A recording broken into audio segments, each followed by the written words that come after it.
We're just happy to see you all here for the second in our Great Decisions series of 4 programs, co-sponsored by the American Association of University Women and the Mead Library, with funding provided by the Mead Foundation.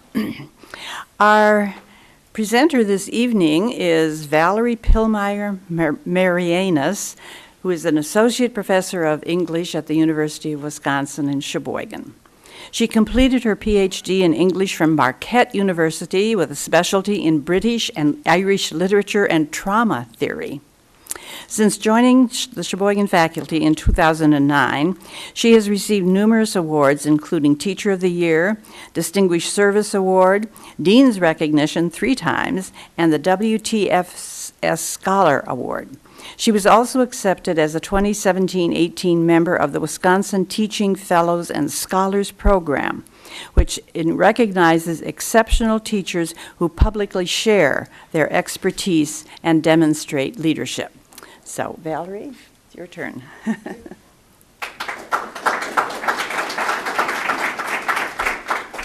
I didn't write that. That's really embarrassing that all of that was said, but so I just feel like I should give you a little bit of insight into who I am and why I wanted to do this. I'm an English professor, but when I was an undergrad at UW-Oshkosh, I was a double major in international studies, and I was very interested in international business. And so when I had the opportunity to dive back into this, I was really excited. Unlike the presentation by Elise Cohen, who actually gave a presentation the last time and then talked about it, what we're going to do tonight is watch the film and then follow it up with discussion questions in the end. So I hope that's okay with everyone. And without further ado, we're just going to start the show. International trade has transformed the way we live. The question of how open markets should be to competition can lead to intense political debate and occasionally war. Since World War II, the U.S. has been a staunch supporter of free trade, but support is ebbing and calls for protectionism are emerging. I am going to issue our notification of intent to withdraw from the Trans-Pacific Partnership, a potential disaster for our country. Supporters of free trade say it creates the greatest amount of wealth for the highest number of people, representing the most efficient use of the world's resources. Opponents say free trade eliminates jobs at home and makes the nation weak. International trade, next on Great Decisions.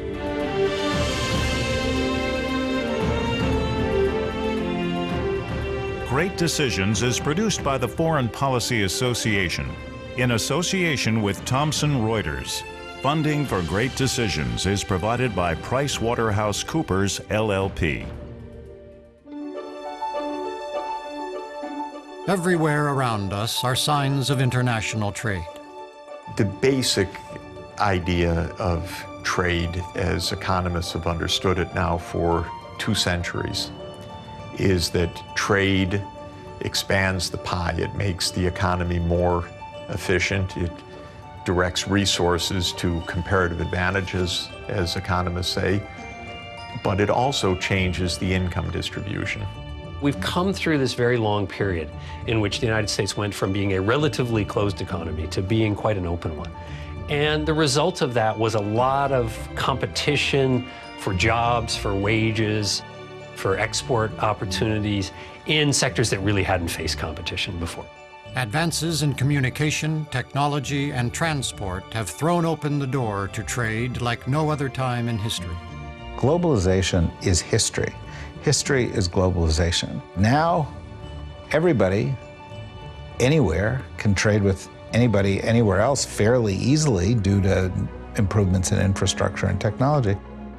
International trade has become this central drumbeat in our lives, and that is very new and very unusual in human history. The exchange of goods and services between nations has grown 27-fold since 1950. It accounts for nearly 60% of the world's GDP. What that means now is that more and more people are affected by what happens in foreign markets, by foreign competition in the U.S. market. And that has led to increased use of new technologies, labor-saving technologies, that have dampened the growth of employment, and particularly in the manufacturing sector. And people who are adversely affected by that competition are becoming much more vocal and politically active. Believe it or not, how much of global GDP trade accounts for is a very controversial question because it depends how you're measuring it. There isn't actually a really great statistic on what the real volume is, the value is, and therefore all these comparisons you see of since 1900, blah, blah, on global trade is like comparing apples to orangutans. More open trade has made it more competitive for manufacturers in the United States, but even more, we've had a lot of technological change, which means we can manufacture things more efficiently and with fewer people. And those two causes get mixed up. The most important cause is probably the second one rather than the first one.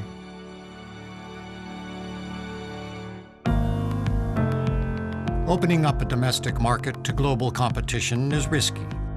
No nation engages in completely free trade. Governments can impose a tariff or a tax on imports to favor domestic producers or to protect against unfair practices. The fact that we all pay more for sugar because we have restrictions on imports of sugar from Brazil and other countries, those costs are very dissipated. They're very small for any one individual.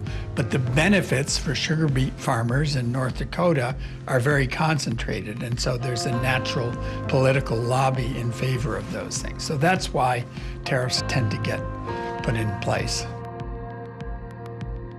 There's a political rationale for tariffs, and there's an economic rationale. The economic rationale for tariffs doesn't exist. It doesn't hold water. Tariffs are coercion. They are the government stepping in to influence private transactions in a way that is unfair. We permit tariffs to be imposed if a foreign government is engaging in unfair practices. There's other kinds of tariffs called non-tariff barriers. A country might say, you can't bring that car into this country because the place for the license plate is 1 inch too far to the right.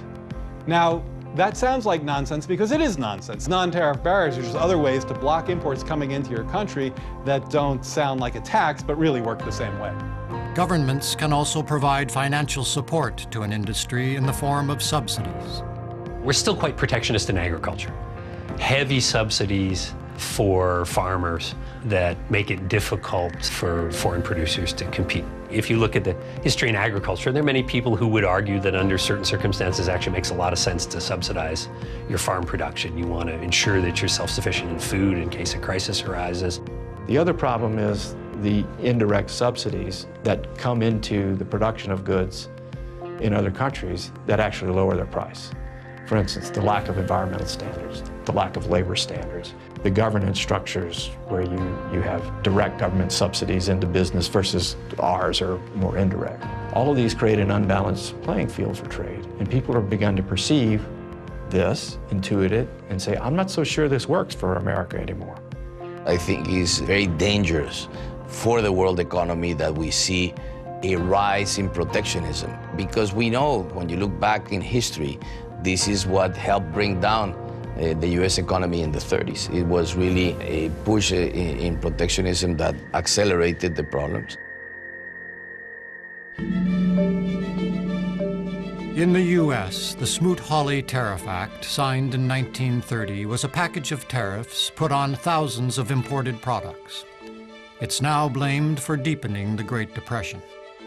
It actually happened in the middle of the Great Depression. It did not cause the Great Depression. It was a response to the Great Depression. And the idea behind it was because we had huge unemployment, we were in the middle of the Great Depression, we'd have the Wall Street crash, that this would be a way to try and keep our money domestically. Trade barriers were raised precipitously and basically blocked imports coming to the United States. It contributed to a decline in economic output and a precipitous drop in employment and the Great Depression. They were originally trying to protect the farmers, and then other industries said, well, what about me, what about me, what about me? That really laid the foundation for today's tariff regime. Emerging from the devastation of World War II, nations had to choose a strategy for growth within the newly formed Bretton Woods system. There was a consensus that increased trade barriers contributed to the war. You can think of them broadly, Bretton Woods and the GATT together, as the two big liberalizing trade and monetary and investment liberalization after World War II, led by the United States. Back in those days, we were by far the biggest steel makers in the world, and by far the biggest airplane producers, car producers, whatever you wanted to look at. We had half of the world's GDP. And I think we thought we were taking and did take a constructive approach by opening our markets to others, but we inspected their markets to be open to us. How a nation approaches the concept of trade has a profound impact on whether it will prosper or struggle. The impact of the North American Free Trade Agreement, NAFTA, is still debated today. Our economic teams are going to continue to work together. I am going to renegotiate NAFTA. NAFTA has led to the loss of more than 680,000 jobs. The reason that NAFTA has been so controversial is it marked a sea change in U.S. trade policy. So if you look at the history of the global trade regime post-World War II, what they called the GATT negotiations, which eventually became the creation of the World Trade Organization. The countries involved in those were almost all reasonably wealthy countries. We seek a new and more open global trading system. It was the first of its kind agreement between very disparate levels of development economies. The U.S. and Canada in 1988 had a free trade agreement, and George Bush I thought about having Mexico join it, which meant all of a sudden we're going to have a free trade agreement with a country with whom our median wage differential was 1 to 16, which is to say the median wage here versus there was 16 times poorer in Mexico. I was one of them. I was a trade official in the Clinton administration. I sold NAFTA. I sold the Uruguay round deal. I was, out there pushing it. We oversold the upside. We undersold the dislocations that are involved. And if you went out right now and you asked the average American, was NAFTA a success? They'd say, oh no. But NAFTA was a huge success. It created many, many jobs. It created much, much growth. And if you really want to stabilize population flows, you want the Mexican economy to do well. Unions in particular have been vocal in demonizing NAFTA, claiming it has undermined their collective bargaining power and led to stagnant or declining wages. We were afraid that it would accelerate outsourcing of good jobs, mostly to Mexico, but that also it established a set of rules that were not good for democracies because it elevated the investor-to-state dispute settlement, which was the first time that was ever put into a trade agreement. It protects corporate interests and it leaves workers in the environment vulnerable. And our view is that the 25 years or so since NAFTA has been in place have definitely validated the criticisms that we made at that time. The unions pulled out all the stops to persuade the Democrats, and of course President Bill Clinton was a Democrat, to defeat NAFTA. At the end of the day, they lost. Clinton believed, and I agreed with him then, I continue to agree with him now, that the future of the United States lay in figuring out how to compete more successfully in this new world economy. The fact is, NAFTA has not had these ill effects. Manufacturing jobs have been in decline since 1979. NAFTA took effect in 1994.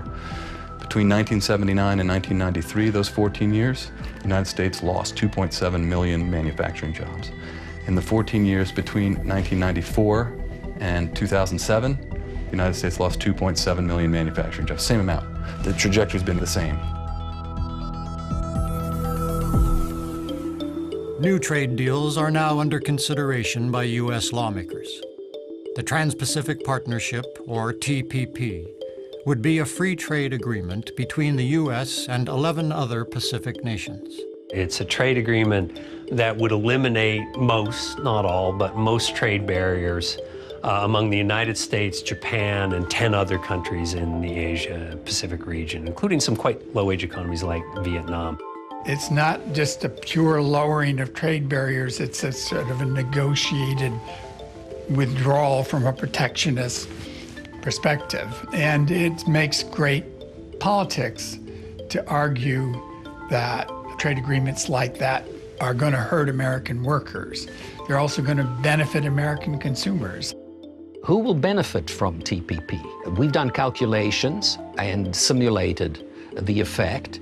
And what we find, for instance, is that for the United States, in the aggregate, our incomes would rise by something like 0.5% of GDP, that's 0.5% of income, $131 billion by the year 2030. There are sort of a million different small provisions about it. It will have a huge impact on copyright law and intellectual property. It is meant to boost U.S. services exports, right? We think about exports as being mostly about manufacturing, but the U.S. sells lots of services overseas. So it's economic on the one hand, but a lot of what TPP is looking to do is to build relations with other Pacific nations, with Asian nations, to counterbalance China. Proponents of the TPP argue that if the U.S. does not ratify it, China will be more likely to succeed with its own trade agreement and set the tone of future global trade deals. It's about American leadership in the world. We have negotiated this, we have led this negotiation, and if we can't deliver this, I don't understand how countries are going to negotiate with the United States in the future. Are we joining peaceably with most of Asia, or are we turning our back on them? And you can't escape that important political dimension when you talk about that particular trade agreement. That will be more important in my judgment than the economic impact. China has been accused of implementing protectionist policies like currency manipulation to drive growth and create an uneven playing field. They manipulate their currency better than any country in the history of the world in history. History. They're killing us. The Chinese government has intervened in currency markets to buy up US dollars. And what that does essentially is makes American products expensive and Chinese products artificially cheap. It makes it very hard for American businesses and workers to compete effectively. We don't have any enforceable currency rules in TPP. China was a huge offender in that regard, and it's one of the reasons why our trade deficit with China went through the roof in the 2000s, and why so many of our communities were really very much laid low by really unfair competition with those cheap exports from China. Americans in the manufacturing sector see factories shutting down while foreign-made goods flood the shelves of American stores. To them, the U.S. appears to be getting a raw deal. When you see factories closing and you're reading that China is the world's second largest economy, that causality is easy to make, but it's not necessarily trade that's causing those factories to close. Today, our manufacturing sector produces 3.5 times the output per worker hour, as we did in 1979 when we were in peak employment. Once upon a time, we had close to 20 million manufacturing workers in this country. We're now down to about 12 million. So what we have seen is jobs move, jobs decline. We haven't seen output decline. You'll see the destruction from trade, you'll see the impact on the community, but what you won't see is the fact that American consumers who now get those appliances at much lower prices will have more resources to spend on other U.S. products and services or to put in the bank. The fact of the matter is, the middle class in this country has been squeezed. And so the rich have gotten richer, the poor have gotten poorer, and the middle class has been squeezed. And so there's a lot of discontent about where has the huge amount of liquidity gone since the 2008-2009 crisis. And it's gone to a very few. The powers that be, if they're going to continue to be the powers that be, are going to have to find a way to address and improve the lives and the economic equality and opportunity of those people who are feeling marginalized by globalization. For a long time, the story of trade was that it lifts all boats equally. Yet the benefits of trade are diffuse and the costs concentrated. The average American family is spending half on clothing what it spent back in the early 1970s. So a lot of us have benefited economically, but the costs have been quite concentrated in certain places. And what I think we're seeing is the cumulative discomfort caused by decades of rising economic competition for the United States. So you go tell the employees who work for Vice Grip in southern Nebraska that all their jobs that went over to Mexico, don't worry about it. That's actually good for America. I've been 30 years old. I put my life's work into making this product. I was pretty proud of it too. I got 3 kids in high school. My mother's down the street sick. And I'm supposed to just subscribe to macroeconomic theory that says there's a free movement of labor. That's not human. That's not real. So the painful aspects of trade, the dislocations, are very real and they're localized. That is a problem. But the U.S. economy has been good over the years at redeploying people who've lost their jobs, finding other jobs in other sectors. Although the past decade or so, the economy has not been very good at that. There are a lot of labor market frictions. It's hard for people to move because their health care is often tied to their jobs. We have a program called Trade Adjustment Assistance, which is designed to help workers who are displaced because of trade. And that's been around for many decades. But I think what we've said about TAA is there's not quite enough of it, and it hasn't been that effective. Still, most economists argue that free trade strengthens the economy in the long run. In the abstract, free trade is inherently good because it enlarges the economic pie and allows societies to specialize on what they do best. But, in practice, we see that, partially liberalized trade regimes and some countries which are trying to protect home markets while trying to open markets have created lots of dislocations and frictions. The onus is not on trade. Trade does its job. It's supposed to grow the pie. It's done that. The onus is on domestic policies. How do we overcome labor market friction so that people that lose their jobs can be reemployed elsewhere?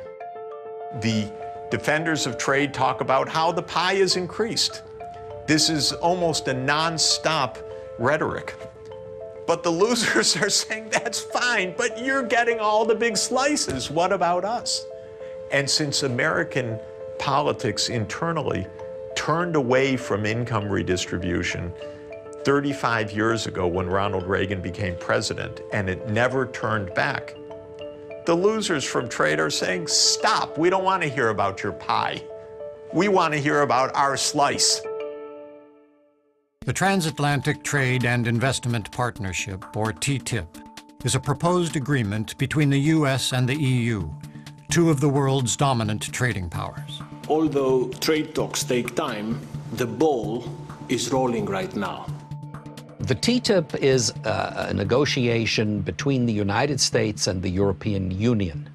And of course, until Britain exited, Britain was one of the 28 countries that we were collectively negotiating with. The aim of the TTIP, like the TPP, was to achieve much deeper integration between the US and the European economies. There's a lot of anxiety around particularly consumer protections and environmental protections, and what it will mean for Europe to tie its economy more closely to the United States. I think they worry that U.S. corporations will take advantage of that to weaken some of the European environmental and consumer protections. The perspective is different in the developing world. Wealthy nations became industrialized before modern globalization. Emerging economies say they're at an unfair disadvantage because they're forced to compete on the global stage while their industries are still developing. Climate change is sort of a major area that we see this push, that developed nations are saying, we have to pull down carbon emissions. That has to be a global effort. And so you're going to have to sort of pull back on your carbon emissions. This is to India, to Brazil, to China. And those nations saying, hey, wait a second, you got to globalize, spewing coal into the air. And now, you're expecting us not to do the same. Growing anti-trade rhetoric has challenged mainstream Washington thinking on globalization and its consensus on free trade. When I was a young man, the argument was the rest of the world will never be able to catch up. They'll never be able to compete with us. We were so efficient, we come out of the war unscathed. Well, that began changing in the 1960s and 1970s. It was a story that was pretty well over. By that time, they'd rebuilt, they were modernized. We got fat and happy. Now we're fat and unhappy. I think we are at the end of an era. So this era that began post-World War II, in which we've seen a steady growth of these trade liberalizing agreements across the world, I think that has more or less run its course. In the old days, the debate was free trade versus protection, and it was fundamentally an economic debate. What's happened as trade has moved to behind the border regulations is that we're now talking about issues that involve the protection of consumers or the regulation of financial firms. And so we're moving more deeply into areas that we used to think of as part of domestic policy, but are now becoming part of international policy.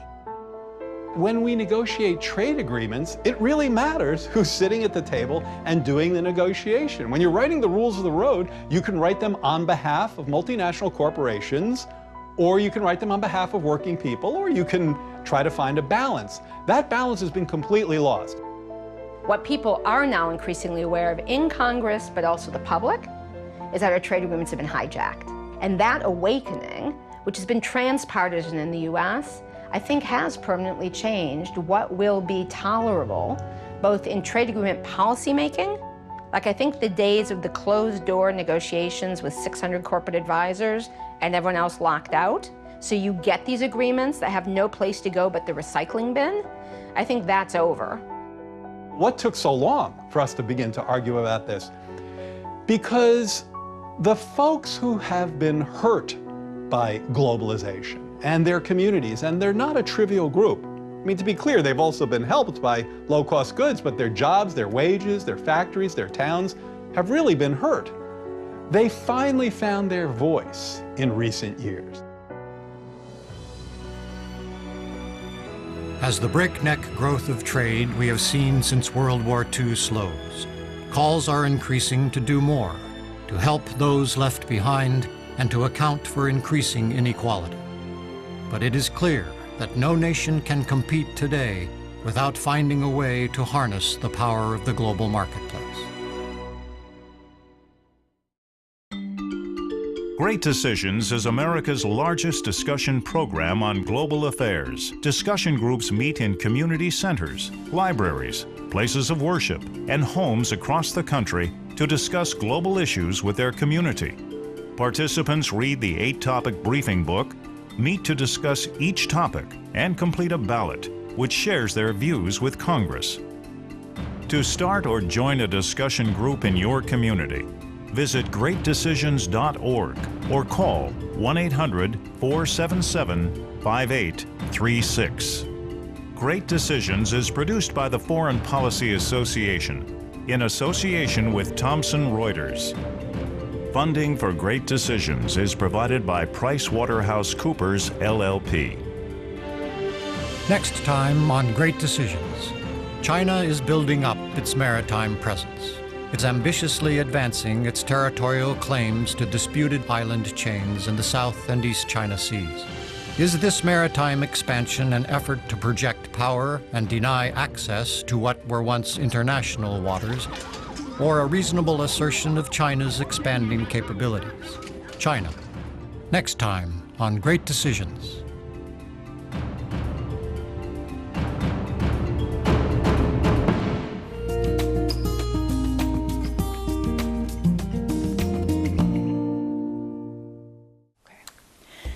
So after viewing that, I thought maybe we could talk about what was surprising, what did it confirm for you.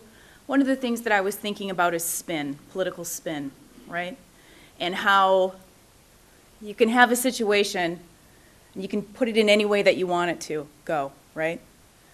And the thing I think is incredible is looking at how many people are affected by these decisions that don't quite understand all of the variables that are involved in it.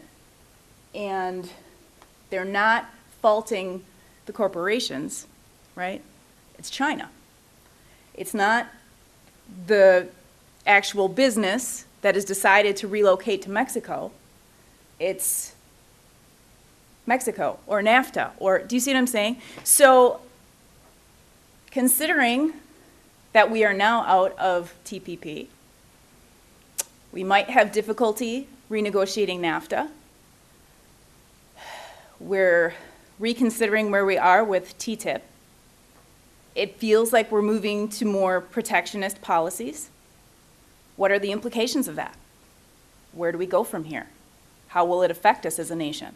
How will it affect us in terms of manufacturing?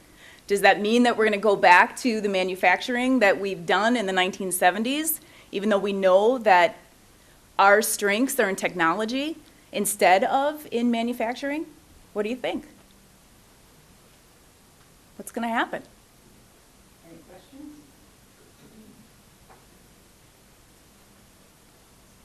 You got questions.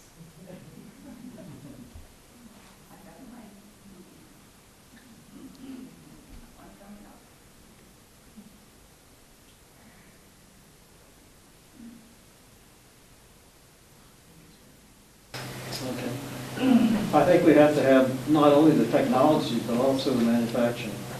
We have to have both.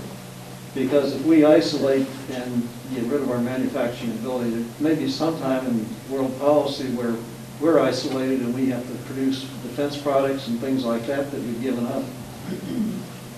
I don't know that anyone was suggesting that we completely remove ourselves from manufacturing. But I think the idea that we would go to the manufacturing level that we had in the 1970s is just impossible. What do you think, Mark? One of the things that I don't know if I need this, but I'm normally pretty loud.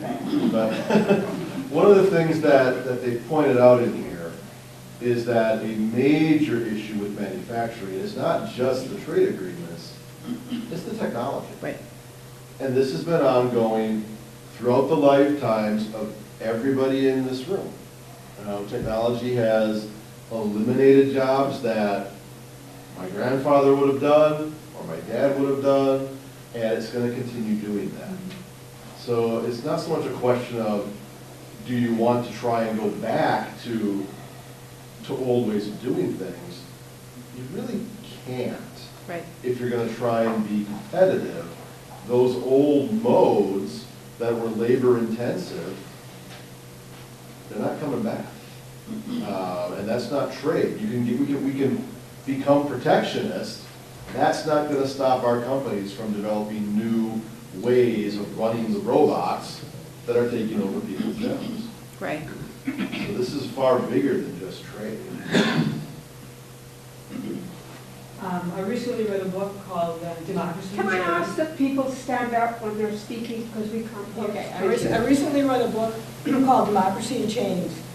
And, excuse me, she explained how whenever there's a trade agreement, for example, in the 50s or the 60s in Europe or in South America, and everybody thought it was going to be a good thing. What ended up happening was big corporations, big multinational corporations came in, and they sucked up all the money from those countries, and the people who were middle class in those countries were now poor. And what they're afraid is the same thing is going to happen here. And I can't think of the name of the fellow who said it. It's not that, we have the pie, it's the slice of the pie. Sure. The corporation is going to take up 2/3 of the pie, and everybody else gets the rest. And how do you get that balance where, yes, I absolutely agree that automation has really taken a huge hit, but we need to come up with a better balance on how to train the people who used to be in manufacturing in all the different ways that they need to be trained, like not just into another job, but you need to know that there are other jobs that they can be good at. Right.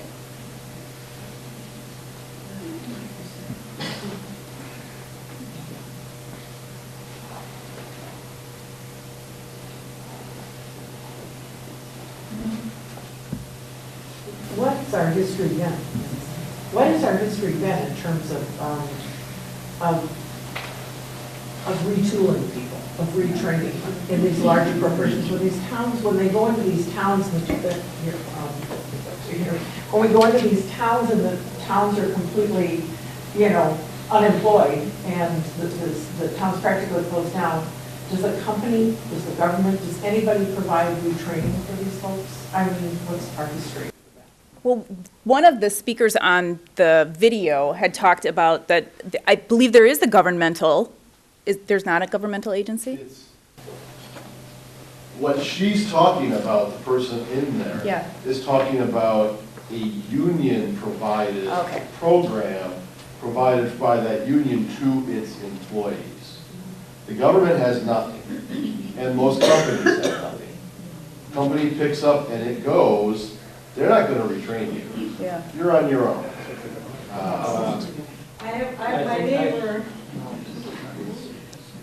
My neighbor was displaced in 2008 from her office job. The government gave her they subsidized her going to school to get into the medical field. She is now an LPN and been working gainfully for 3-4 years because she got help by the government. To what program? I have to go ask. Can somebody look on their smartphone quickly? And everything. Where did she work before? She worked in an office, and she completely retrained. There wasn't any government related? No, not at all, no. Was it just student loans? No, it wasn't that. I can ask her next time I see her. That's great. I wasn't aware of that. That's awesome.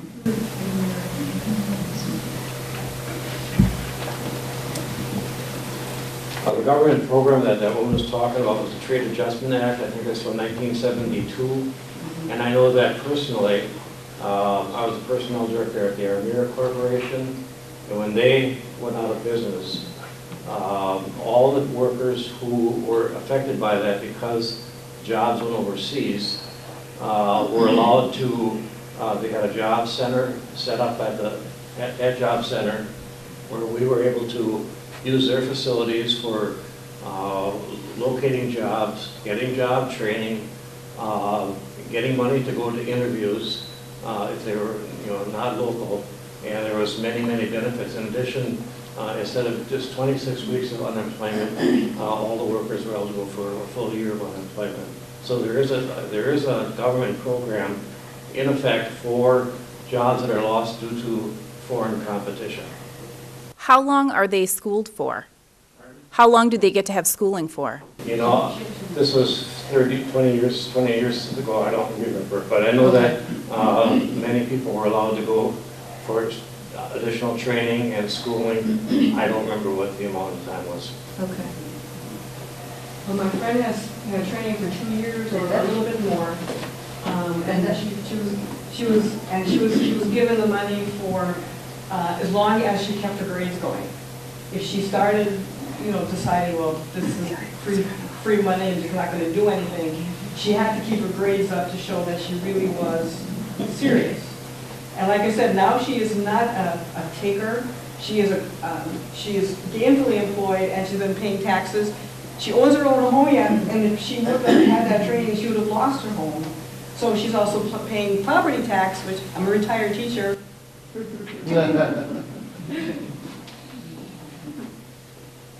Great, I'm thrilled to be wrong. Well, and that brings up the question of education, right? So we have a situation where we have the most amount of people graduating from high school than ever before. But that isn't enough, right? That isn't enough.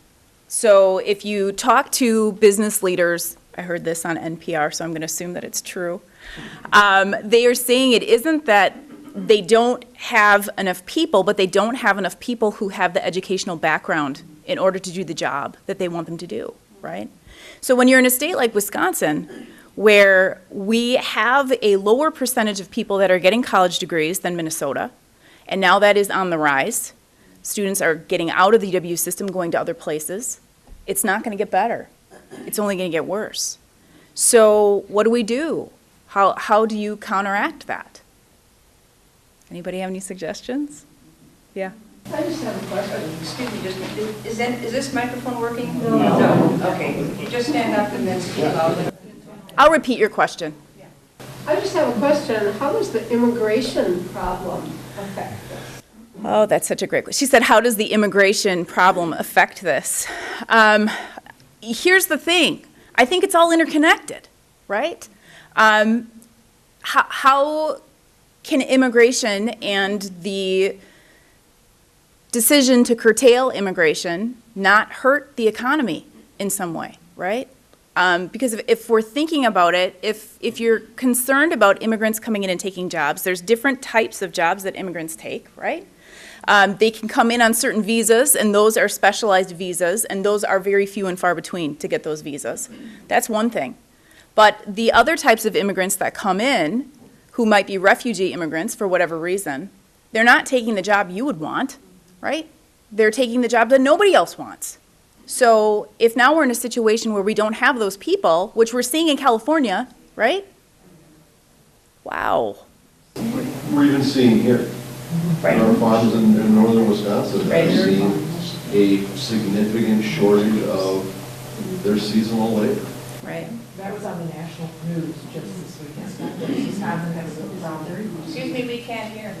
I said, that was on the national news this weekend, the problem Wisconsin has with, if they get rid of all the illegals, we're going to have a terrible problem in the agriculture. We already have some of that. What I wanted to ask you is, you mentioned that there was a gulf between our percentage of college graduates in the UW system is deficit in comparison to Minnesota. Right. Why is that, and why is that gulf increasing? She said that. I said, she mentioned that there was a discrepancy between the percentage of college graduates in Wisconsin versus Minnesota. And I asked, why? Why is that in existence? And she also mentioned that that differential was getting larger. So what's pumping that? What's the cause of that? I would just like to say one cause may be that our state budget has taken enormous resources out of the university system here, and that does not go unnoticed in the Midwest. That's a substantial part of the problem. And I'm going to speak broadly for the UW system here, I guess, and we have lost a lot of resources. And because we have lost those resources, we have lost a lot of very good people. And word of that eventually filters through. And it makes its way to the high school counselors and advisors. And you have a state next door that is investing in its higher ed. We're divesting from our higher ed. And students are still get reciprocity, because you can pay the same tuition in Minnesota that you pay here, are increasingly choosing to cross that border because they're going to be going to schools that are actually still investing in the system, whereas we continually cut ours. And this has been going on I started with the UW in 2001, and it's been going on pretty much the entire time. I think just about every budget has had a cut. It's gotten worse in the last several years by far, but it's been a long, long time problem. And it isn't only Wisconsin. I mean, there are other states that have had the same trend, and there are other states that decided to reinvest in education, and they've seen swings the other way as well. But I will say that exactly as Mark says, when you have resources going out of the university system and then you have flight of faculty out, students are going to see that they don't have the quality of professors that they would have normally had. They don't want to go to a school where they might get a subpar education. They're going to go someplace where they know that they're going to get the education that they're paying for, because not only are the resources out of our system, but student tuition hasn't gone down, right? So we're not in New York where now tuition is free. I want to go to New York. But we're in Wisconsin, and in Wisconsin, even at any state school, River Falls or Platteville or Stevens Point, it's expensive to go to school. It is really, really expensive, and it's not something that you take lightly, right? Because there's some sort of sacrifice that you have to make in order to go to school. So if you're going to make that sacrifice, why don't you go to a school that you know is noteworthy, I guess. But that's not Sheboygan. We're all fabulous at Sheboygan. Quality education. Lots of questions. It's true. She's been waiting in back for a while. Please stand and speak up. Thank you. Hi. I work for a manufacturer in the Sheboygan County area. And to your point, you know, the jobs that the fathers and the grandfathers used to do, I've worked for my firm for 27 years. And I've seen automation come in. And a lot of the jobs that the automation takes over are the dangerous jobs. The things where you're reaching into hot presses with big gloves on and you know, pulling out the tools. Jobs that people got hurt in, and you know. So automation is not necessarily a bad thing. The production rates have gone up because the machines, you know, the robots don't get fatigued. But there are people that have to be there to work with those robots. And I know that my firm, along with other firms in the county, are working with the high schools and people that, not everybody wants a college education because that's not what they want to do. And they're working and encouraging people into technical training paths because those robots need somebody that knows how to set them up. And those machines need people that can set them up, change the tools.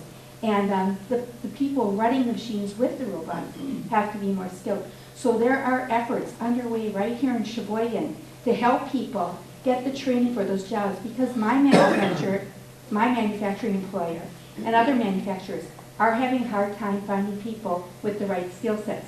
So they're fostering, you know, educational opportunities for people to get those skill sets.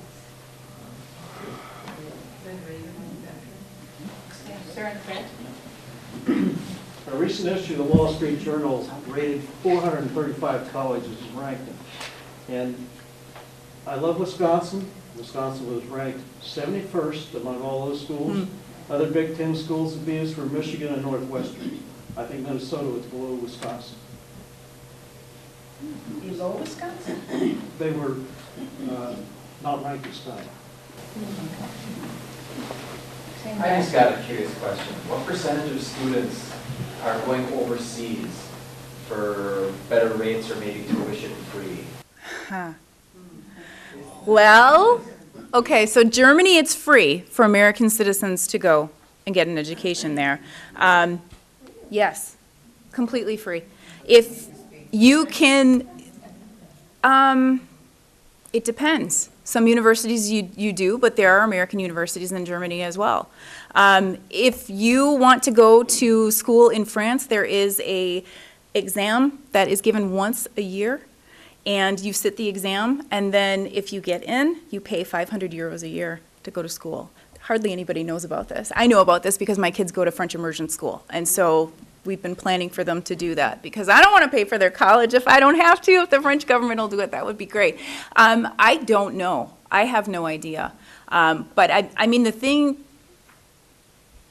I don't think most people want to go overseas to get their education, right? They feel like they're in America, the most prosperous, the best place in the world. Why shouldn't I get my education here, right? And why shouldn't they? They should. I was just curious if that... I'd love to know that. I'd love to know the answer to that. I think that's a great question. I saw several hands going up. No? Okay, just you, ma'am. How has international trade affected the union movement? I mean, unions don't appear to be part of the story anymore because of the global competition. If the unions want to balance anything or they want to increase wages, the company just dumps them and goes overseas. So how political do we want to get tonight? Because in Wisconsin, the death of the unions has been linked to, her question is, what role does globalization have in the decline of the unions? And in Wisconsin, we can see a direct correlation to Act 10, which was taking away the bargaining rights of unions. So that was the first step, right? And Wisconsin is one of the target states. If it worked here, which is sort of the home of progressiveness, of course it can work other places, right? So I don't see it coming back. I don't know. Well, maybe we have to wait until unions are formed overseas. I have another question. Because there are, if the mechanical jobs are dwindling, what about the human need jobs? What about people, taking care of people? What about that, the large number of elderly, of children, of ill? Is there a push to get training for people in that direction? Let's talk about that too. So there's a chronic shortage in nursing.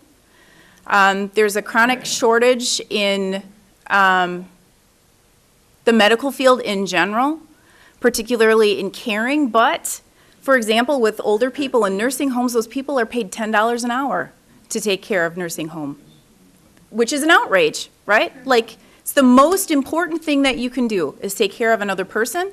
They should be paid a living wage, I think. That's my opinion. Where does that begin? Well,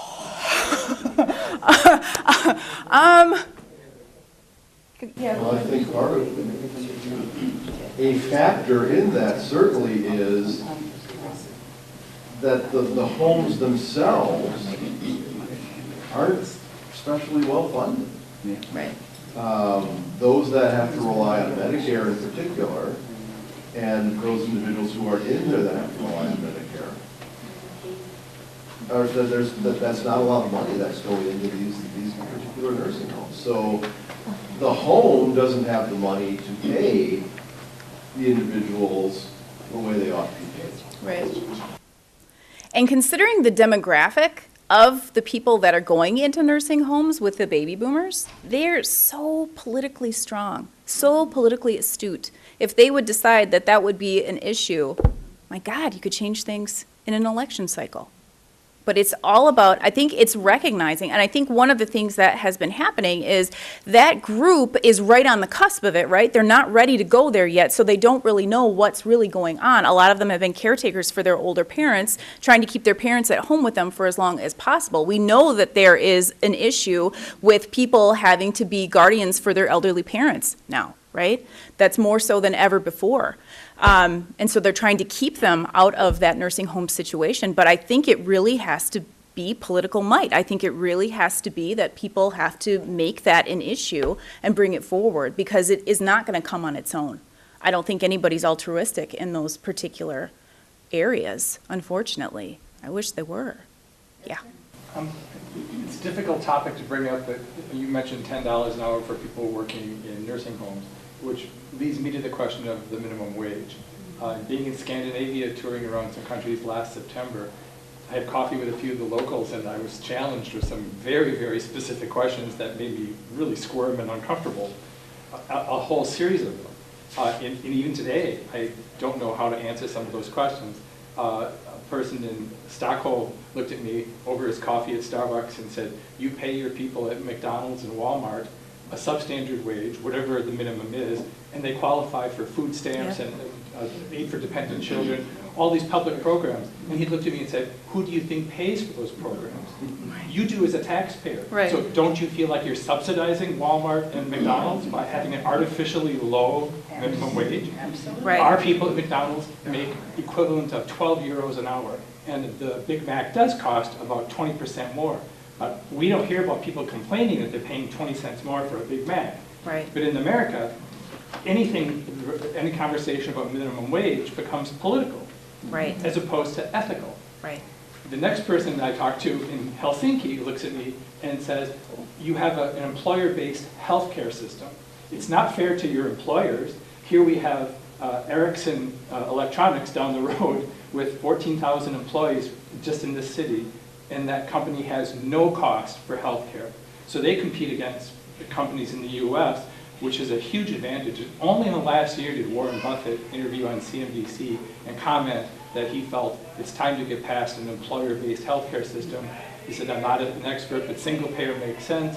Microsoft cannot afford to pay health care for 230,000 employees in the Right. US and compete against Right. someone in France. Which is true, right? I mean, if you think about it. Yeah. Which everything can, right? So, right. I look at our political situation with just alarm and dismay, and I attribute our political situation to a lack of understanding about how complex globalization is and a lack of ethics about how people who are squeezed in the middle class are being treated. The people that elected Trump are the ones who don't have jobs in manufacturing and haven't gotten retrained and are angry. And if we don't do something to help those people, they're going to elect him for a second term. Can I speak to that? Here's the thing. So, I'm just telling you what I was told in Scandinavia.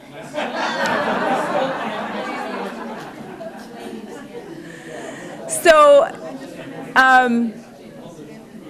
I do need to say that I'm a big fan of Scandinavia.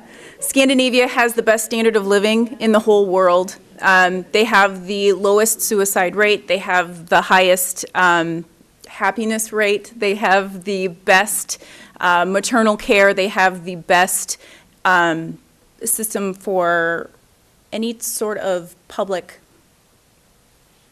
issue.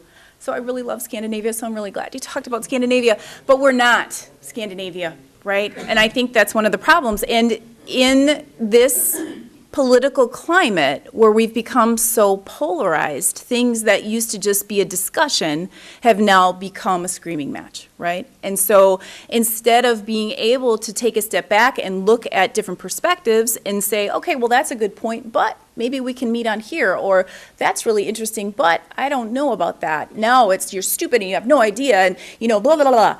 I think I was thinking about what you were saying. My husband and I have a law firm, and he has 10 people in that law firm, and he can't afford to pay their insurance. But he has to, because that's, if they need it, he has to pay it, right? It would make so much more sense just in terms of business practices to have someone else foot that bill, right? But then there's the fear of overregulation, and then there's the fear of if the government has their hand in that, what else do they have their hand in, and then where does it end? And which I suppose can be legitimate, right? Because we are built on this notion that there should be some separation of that. I think it's really difficult, and I don't know if we're going to get there. I don't know. Yeah. Well, I'll forego in favor of other people who haven't said it. How about you? To change the subject a little bit, I'm wondering what your or other people's take is on the Foxconn deal, and in particular of this enormous amount of money. Is there a designated amount for training workers that is, it seems like that's going to be a critical need. Okay. You're asking me personally? Well, I'm asking anyone in the room. It affects us all. It's a huge amount of money. I've looked at the numbers on that from a couple of different areas, and I am concerned that it's going to be more of a cost to the state of Wisconsin than it's going to be a benefit for a lot of different reasons. And I really hope that that doesn't bear out to be true, but I do think that that is the case. I think just in terms of the amount of, what is that, tax? It's not subsidies, what's the word? Incentives. It's unprecedented, right? And which is, And this is a company that's kind of considered not following where one is. So, in all likelihood, they're going to be handed a pile of money and not produce much of anything if they follow their past practice. I was interested in the small section on agriculture and the subsidies. I grew up in the Red River Valley, and at that time, there were small family farms. You know, now it's corporate farms. And if you wanted to be a small farmer, you'd have to probably inherit your farm because you couldn't afford to buy a farm there at the price they get for land. But the subsidies is another issue. I researched that a few years ago, and in the area where I grew up in, there was one farmer who had received $4 million in farm subsidies. And you know why they get farm subsidies? They get subsidies so that if you don't raise a crop, then the government pays you for not raising that crop. $4 million over a period of years. But that's still a lot of money. And they were talking about the disadvantages, the unbalance with the United States and other countries because of the subsidies. Can I ask you a question? Was that a small family farm or a big corporate farm? It was a corporate farm. Oh yeah, corporate farm. And another example, we had a friend, an attorney, who bought a farm and he didn't raise any crops on it. And the government paid for him to buy that farm because he got paid all this money not to raise crops. What did they not want him to grow? It varies. Sometimes it's soybeans and sometimes it's sugar beets. And So it varies by the year? Yeah, it varies. Okay. That varies by market price because I want to keep the prices at a relatively level. Well, that also depends on surpluses and so on, and various commodities and so on, and it's an attempt to moderate the supply. We get some of those payments too, but nothing like you're talking about. I wish we did. but that's in marginal land or land that they try to keep out for, a balance. Again, you, sir? Does anybody know how our neighbors to the north have international trade with these trade agreements and that, what Canada's doing on that? Well, Canada is in the, I think they're in the Trans-Pacific,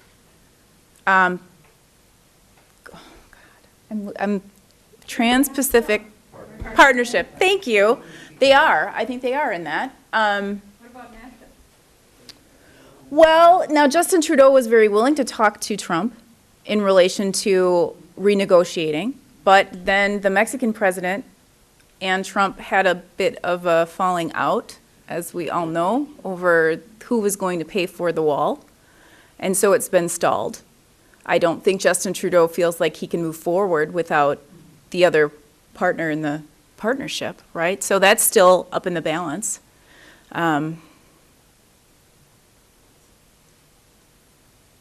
I don't know.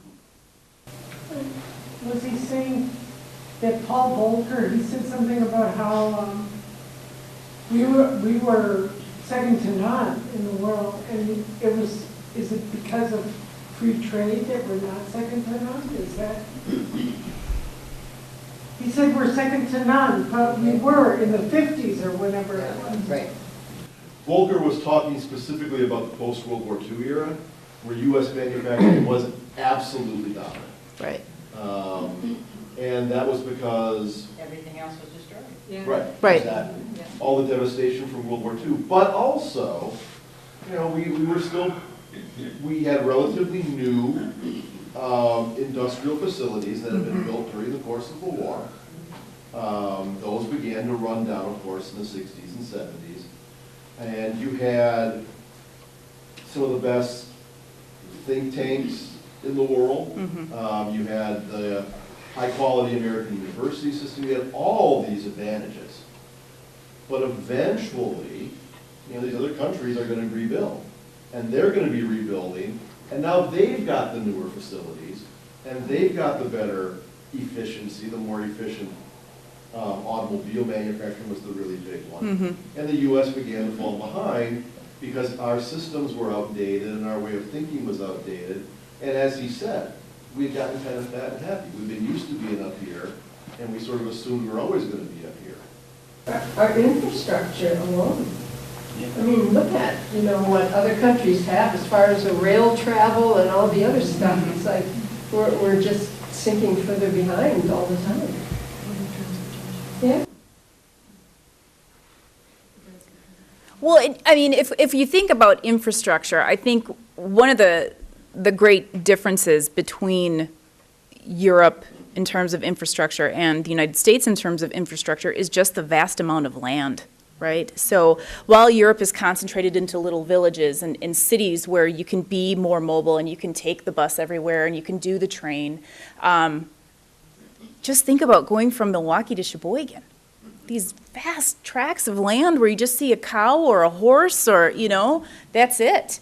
And I think that makes it more difficult. I don't know that that means that we shouldn't be investing in infrastructure. I think we absolutely should be investing in infrastructure, but I think it just makes it more difficult to do so just because of the sheer size of our country. There's certain areas of the country that are small. Like I came from New York, upstate New York. Between Albany, the governing structure, and New York City, there is not a reliable form of transportation. I mean, they have trains that go 40 miles an hour, and that's when you don't have enough rain so that it washes out the track. Yeah. I mean, it's ridiculous. Yeah, yeah. It's criminal, right? Like you'd think, come on. But for whatever reason, it just is. And, you know, I mean, and one part of that is what does the state decide to invest its resources in, right? Like we have states' rights. Well, we have Wisconsin's money in New York, though. Okay. Your governor gave us all that transportation. Oh, that was kind. Okay. Yes. I think it was interesting that one of the comments he made was about a lot of these economic policies end up being political. Yes. We can't hear And that's back where it here. ends Can you up. stand up? He was, yes, absolutely. So he said he thought what was interesting is that the economic policies become political. Anything else you want to say? Was there anything else that you wanted to say about that? And that political process is getting worse and worse. And the political process is getting worse. Further apart. Right. You don't see anything making it better in the future. Well, you know, that's the thing. That's why did you read the article that was in the Great Decisions book in relation to this particular? I was thinking just in terms of when they were talking about Bernie Sanders and Trump and Hillary and what they were saying about TPP, and those are the people that should know, right? Those are the people that are going to be making the decisions about trade. They're going to be heading the country. They're going to be looking for our economic interests, and that they were using those spins. I'm just really idealistic, I guess. I really want to believe in my political process. But it was very upsetting to me because you'd think, gosh, don't you want to be on the right side of history? Don't you want to be putting us at an advantage? Don't you want to be making sure that whatever decisions that you're making or that you are running on are going to be the ones that are going to make this country stronger instead of weaker, right? So you'd be thinking, okay, whatever you feel about Trump, he is a business person, right? You think he should have an understanding of international business and international trade. He should have a good idea of what is the right path forward. But clearly, if you just even read that article, you can tell he didn't quite understand if that was the direction that he was moving in, because he's making decisions that could be really detrimental to the American economy. I did read part of that book, and we do have some extra books in the back if anybody wants to check one out at the end of the meeting. But the thing that I thought was interesting was something that gets lost in the discussion is evidently anything that is made in China is not necessarily made in China. It may be put together in China, but 40%, or in Mexico, like 40% of all the products made in Mexico contains something that was made in the United States. So they talk about the loss of jobs, and that may be true, but there are also jobs that have been created to manufacture things that go into something that may be put together in China.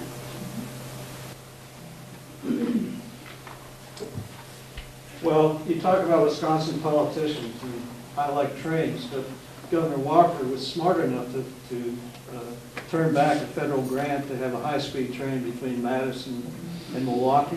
Yeah. They could have taken that money, improved the system between Milwaukee and Chicago. Days gone by, we had trains around 100 miles an hour between Chicago and Milwaukee. They could easily have a train that runs 200 miles, 220 miles. And now you look in Milwaukee, where they're trying to put up a streetcar system, which to me is an antiquated, imbecilic way to think about moving people. They tear up the street. Those people that have stores on those streets are not going to have business for a while. If you have to repair it, I guess you have to take utility lines and everything else. That's when they put these rails down. And so you got to run through part of the city. Why not spend that money on your bus system? Buses can go any place. Streetcar can only go where there's rails. Would the automotive system be fighting these high-speed rail?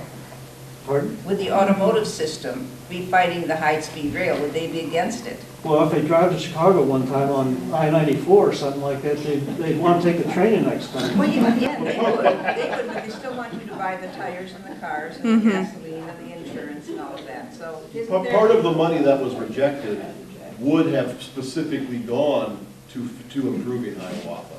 It wasn't all just going from Madison to Milwaukee. No, but the thing is, the whole package that was. the thing is, if you look not only for the improvement of that track between Chicago and Milwaukee, also the equipment they could have put it into if they hadn't spent the money between Milwaukee and Madison. But that was all part of it.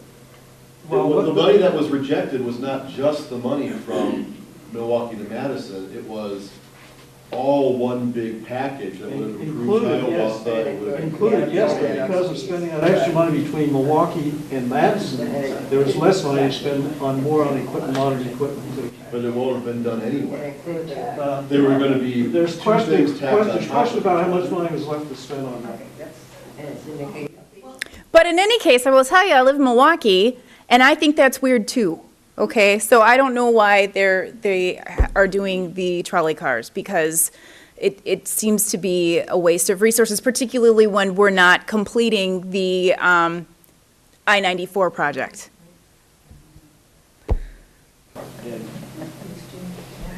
Okay.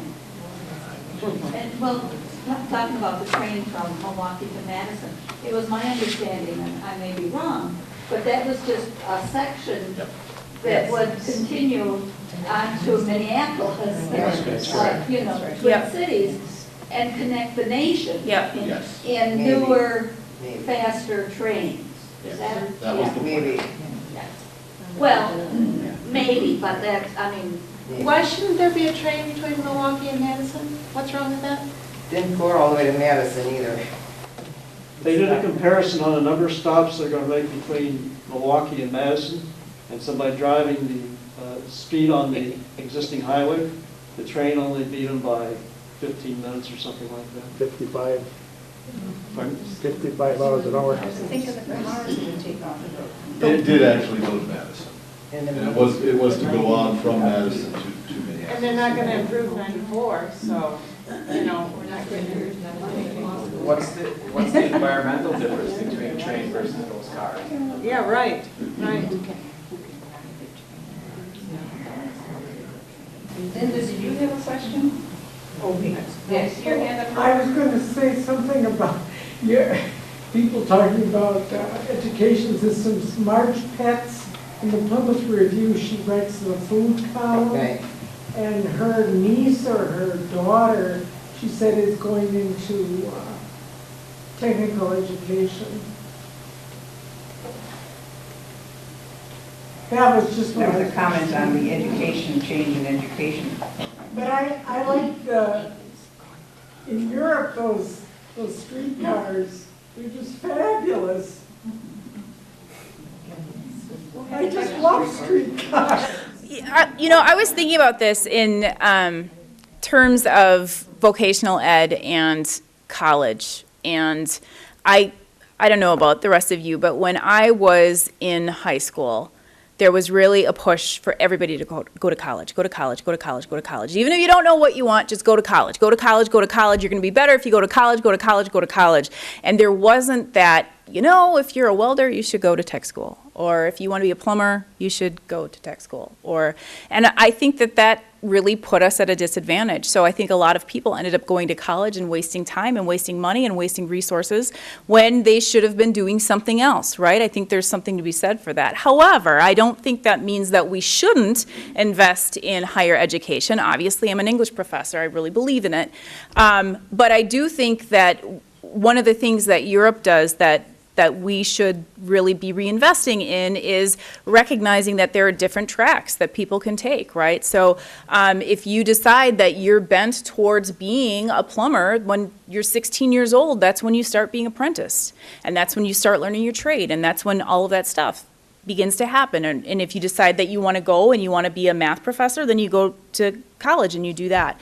I think one of the problems that we have in this country is because of that ideological split, where there was that sense of, if you're not in college, it's not good enough. But that's ridiculous, right? Because you can't exist without electricians, and you can't exist without welders, you can't exist without plumbers.